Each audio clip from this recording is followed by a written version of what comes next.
Welcome to 5-Minute Mics with Finlos. Today I'm going to be sharing the Fifine K688 for use with vocal recording.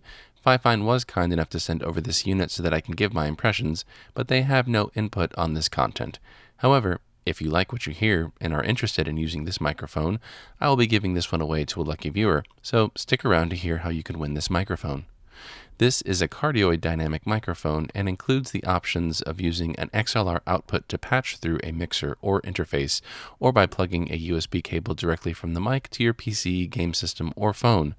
Everything you are hearing, except for the comparisons later in the video, are recorded on the K688 through the Rodecaster Pro 2 into Adobe Audition. I will also do a side-by-side comparison of the sound through the XLR and USB ports.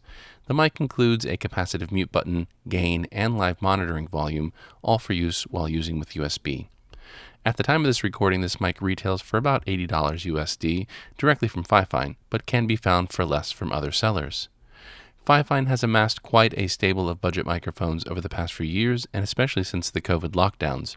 In fact, my first podcasting mic was an older Fifine condenser that treated me well until I outgrew it, but it still works fine.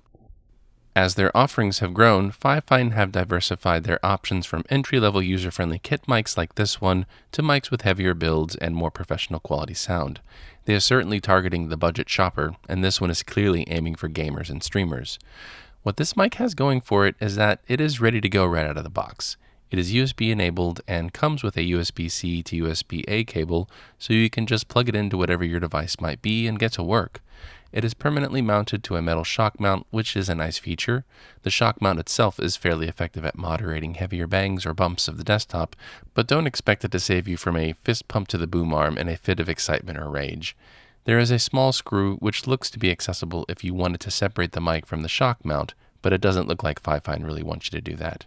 It also has a mic stand adapter and a nice foam pop filter. Again, don't expect it to save you from sudden plosives, but it does the job and feels nice to the touch. Remove the pop filter and you'll see the SM7B looking cage surrounding the dynamic capsule. It's clear the look that they are going for, and that also reinforces the idea of who this mic is intended for. It's a sharp looking mic that wants to be seen. I'm glad that Fifine omitted the garish RGB lights that are present on some of their other models for a clean gray and black finish that looks really nice. The main body, like the shock filter, is metal, though the back plate where the ports and knobs are is plastic and doesn't feel too resilient. This mic is all about the mids. It sounds clean and does not boom the lows or accentuate the highs. It seems to be tuned to make sure that the average voice person can be heard over the booms and chatters of a live gaming or streaming session. To that end, having a live monitor is very helpful, as is the capacitive mute button. I tested to see if XLR and USB can be used simultaneously, and they can, which is nice.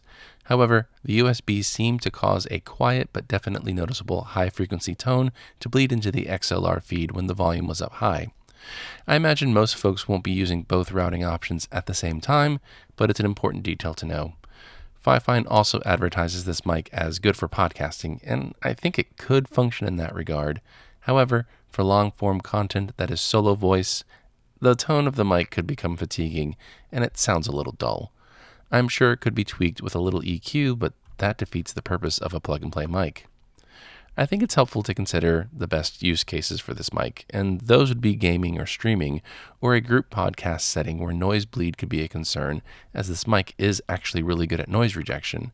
I'm presently recording in an untreated room, and there is actually a fish tank with dripping filters behind me, but minimal reflections and no fish tank noises seem to be making it into the recording. This is a functional mic for someone who games or streams on camera. It comes with everything you might need to get started, and looks pretty slick in the process. Here's a few comparisons.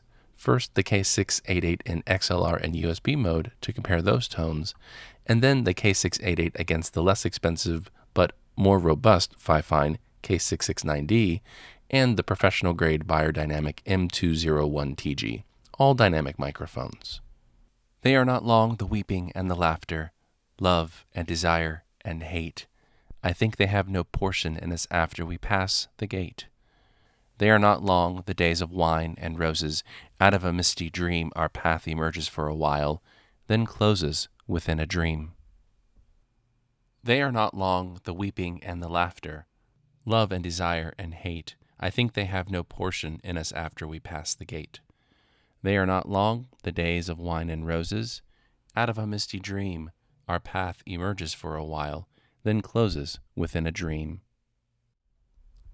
If you would like to have this mic for yourself, all you have to do is comment with your response to what you heard and how you might use this mic in your own setup. I will contact the winner in 1 week's time on Sunday, September 17th, 2023. You can check out my affiliate links to purchase this mic or any of my gear, but I always recommend trying to find pre-owned equipment first. Check me out with this and all my other microphones on the Finlos Lives podcast at finloslives.com. I'd love to hear what you thought about the Fifine K688 or any of the mics featured in this video, so leave a comment below. If you appreciate this content, please be sure to like and subscribe. Be kind to your voice.